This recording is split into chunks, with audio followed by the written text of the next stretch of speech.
Bapak Ibu. Guru juga sebagai model dan teladan. Tadi sudah saya sampaikan di depan. Kemudian yang kedelapan, guru sebagai peneliti.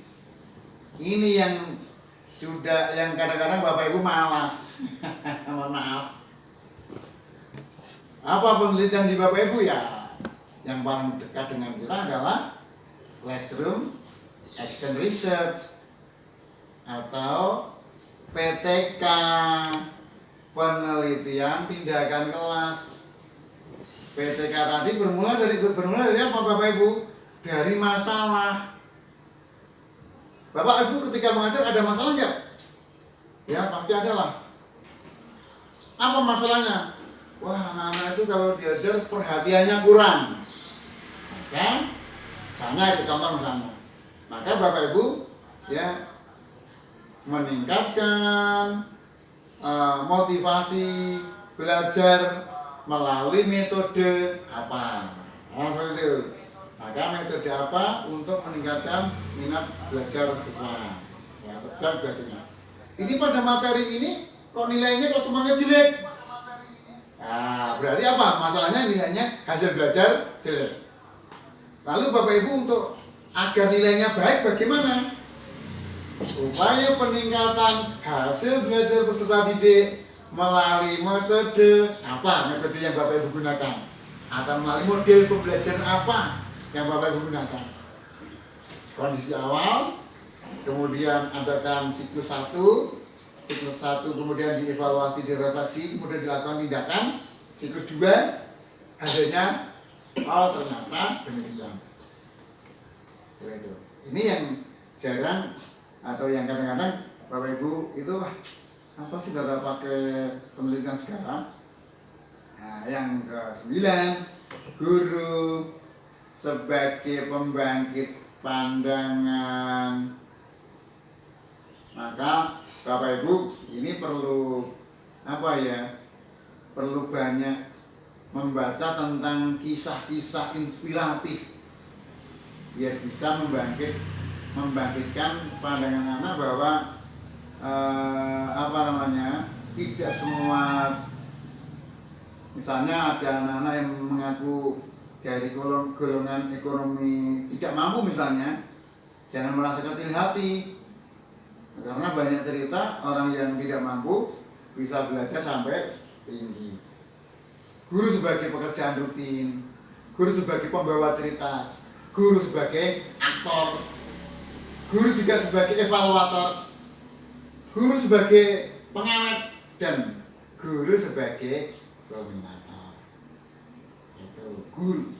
Nanti melalui makalah yang sudah diberikan oleh panitia baru bisa dibaca. Kemudian yang ketiga, apa peran orang tua dalam kegiatan belajar mengajar? Bapak Ibu, entah karena peran teknologi yang semakin maju atau tingkat pendidikan orang tua zaman sekarang yang lebih tinggi, faktanya orang tua zaman sekarang semakin menyadari pentingnya peran mereka dalam pendidikan anak. Kalau dulu orang tua ya udah serahkan kepada sekolah, rampung lah. Semuanya serahkan orang tua. Tapi sekarang tidak. Maka tidak sedikit orang tua yang senantiasa menanyakan bagaimana kondisi anaknya di sekolah. Apalagi pada saat pembagian laporan hasil belajar itu Bapak Ibu. Ada kan orang tua yang bertanya, "Pripun anak kula, bagaimana anak saya di sekolah? Nakal enggak? Kemajuannya seperti apa?" Sejumlah upaya yang dilakukan orang tua untuk mendukung pendidikan anak-anaknya. Misalnya, dengan menciptakan lingkungan belajar yang kondusif di rumah, memberikan fasilitas yang lengkap, penerapan waktu khusus belajar bagi anak-anak, dan melakukan pendampingan saat anak-anak belajar. Bahkan tidak sedikit pula orang tua yang mengalokasikan anggaran khusus les, pelajaran tambahan yang diharapkan bisa meningkatkan prestasi anaknya di sekolah. Ada pun upaya yang dilakukan itikadnya satu, yaitu peduli terhadap pendidikan anak. Ini Bapak Ibu. Ini orang tua sudah seperti itu sekarang. Maka bagi orang tua yang belum memperhatikan pendidikan anak-anaknya, monggo ini bahwa pendidikan itu bukan hanya menjadi tanggung jawab pemerintah, bukan hanya menjadi tanggung jawab guru, namun orang tua juga berperan penting. Orang tua memiliki peran yang besar dalam proses belajar anak. Di sini orang tua diharapkan dapat memperhatikan pola belajar sang anak. Mungkin anak-anak sudah merasa masuk kamar, tutup pintu, taunya belajar, buka HP. Wah, anak saya belajar sekarang pakai HP terus kok, di kamar pakai HP, tidak dipantau misalnya, tidak tahu yang dibuka apa. Ini orang tua harus tahu bagaimana mendampingi anak-anaknya terhadap pembelajaran, apalagi di era saat ini. Karena dari HP, dari gadget yang dimilikinya, anak-anak kan bisa melakukan eksplorasi apa saja, kemana saja. Kalau tidak dibimbing, bisa jadi yang di luar materi pelajaran itu lebih menarik. Kan anak-anak lebih kepada hal yang menarik pada dirinya.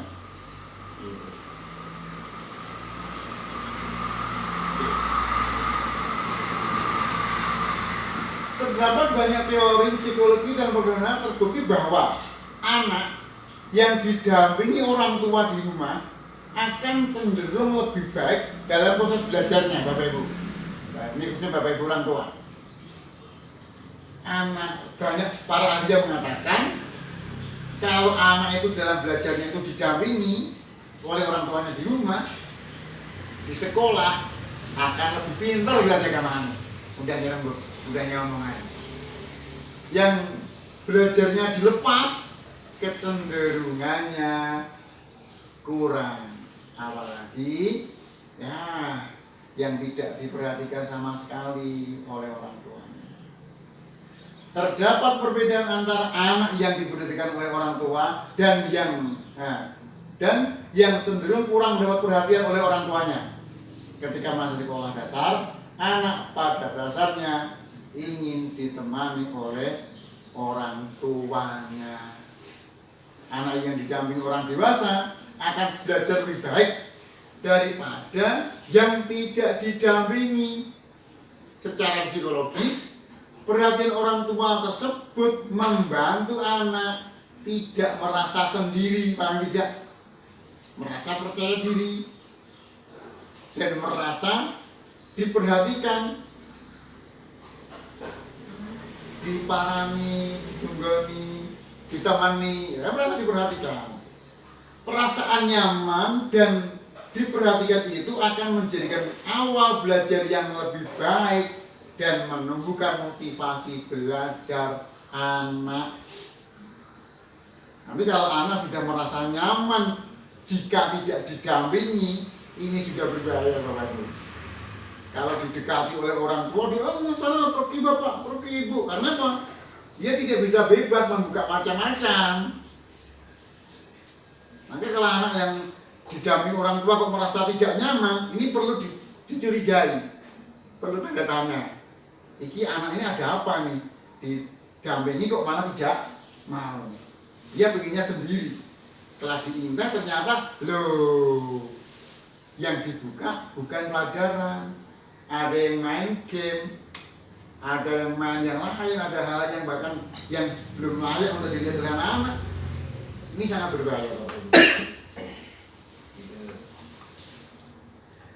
Sementara itu, anak yang kurang mendapat perhatian dan pendampingan orang tua dapat merasa tertekan dan tidak menutup kemungkinan akhirnya membenci pendidikan. Belajar males, enggak mau. Hal ini karena apa? Umumnya anak masih mengalami kesulitan untuk memahami sesuatu dan membutuhkan tempat untuk bertanya. Nah, kalau tidak ada yang ditanyai, akhirnya apa? Mutong, nggak mau putus asa. Waktu anak lebih banyak dihabiskan di rumah, sehingga perilaku sang anak lebih banyak berada di bawah didikan orang tuanya. Karena itu ia mengatakan harus ada kerjasama antara orang tua dengan guru. Ini Bapak Ibu, kan sebenarnya yang nanti ujungnya kan yang paling diuntungkan orang tua. Kenapa? Anaknya. Tapi ya sebenarnya bukan hanya orang tua saja, ya guru, ya pemerintah. Kalau warga negaranya cerdas semuanya kan, beruntung. Anak yang ditemani orang tuanya dalam proses belajar di rumah cenderung memiliki tingkah laku yang lebih baik dan memiliki nilai bagus dalam mata pelajaran di sekolah. Lebih sopan, lebih terkondisikan. Dari segi penampilannya saja lah. Kalau sebenarnya orang tua itu tahu anaknya kukunya panjang, itu sebenarnya juga gak suka.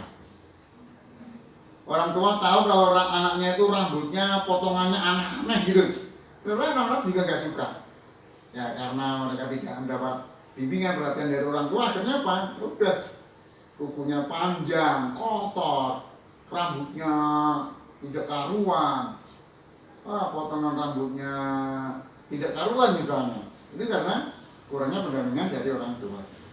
Anak terlihat lebih percaya diri, berbeda dengan anak yang kurang mendapat perhatian. Tingkah lakunya cenderung kurang baik dan lebih pada caper, cari perhatian dari temannya, cari perhatian guru, dan sebagainya. Kenapa? Pusat pendidikan yang pertama adalah lingkungan keluarga, Bapak Ibu. Pendidikan dengan keluarga sangat strategis untuk memberikan pendidikan ke arah kecerdasan, budi pekerti atau kepribadian, serta persiapan hidup di masyarakat. Orang tua akan menjadi suri teladan, contoh bagi anak. Anak biasanya akan meniru apa saja yang dilakukan orang tuanya. Jadi orang tua harus bisa memberikan keteladanan yang bisa dicontoh oleh anak-anak dalam perilaku sehari-hari. Contoh misalnya orang tuanya misalnya rokok di hadapan anak-anak misalnya. Ya anak-anak suatu ketika akan, aduh bapak merokok. Misalnya juga akan merokok juga misalnya. Contoh kecil saja seperti itu. Kemudian keteladanan anak, keteladanan dan kebiasaan yang baik itu sebaiknya diberikan orang tua sejak dari kecil atau masa kanak-kanak, karena hal ini dapat berpengaruh terhadap perkembangan jiwa anak. Jangan masalah masih kecil aja Pak. Gitu. Tapi justru masih kecil itu yang masih mempunyai istilahnya apa ya, dalam teori belajar itu apa? Teori belajar memiliki long term memory. Long term memory bisa menyimpan, memorinya itu bisa menyimpan sesuatu dalam waktu yang lama. Oleh karena itu orang tua untuk lebih memperhatikan anak mereka, melihat potensi dan bakat yang ada pada anak mereka, memberikan saran dan sarana dan prasarana untuk mendukung proses pembelajaran mereka, serta selalu memotivasi agar tetap bersemangat. Ayo semangat, tidak apa-apa, ayo bicara. Kasih sayang yang diberikan orang tua pada awal kehidupan seorang anak sangat membantu perkembangan anak dalam menjadi dasar peletakan kepribadian anak. Itu Bapak Ibu, peran orang tua, peran guru, peran masyarakat untuk apa? Untuk mewujudkan generasi emas di 2045.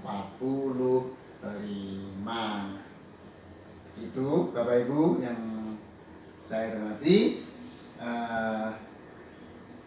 dapat saya sampaikan bahwa generasi emas itu yang seperti apa? E itu energik, M-nya multitalent, A-nya aktif, dan S-nya spiritual. Mudah-mudahan ini bisa kita gapai bersama, kita wujudkan generasi kita di 2045 benar-benar menjadi generasi emas. Kalau di 2045 Bapak Ibu kira-kira sudah usia berapa? Ya 2045 itu dari sekarang kurang berapa tahun Mas? 23 tahun. Wah masih 23 tahun. Kalau 23 tahun lagi kira kita sudah di mana ya? Nah, ada yang sudah pensiun, seperti saya sudah purna. Nah, mudah-mudahan bisa melihat tahun 2045, bisa melihat persiapan generasi yang kita siapkan sekarang ini. Kalau orang tua zaman dulu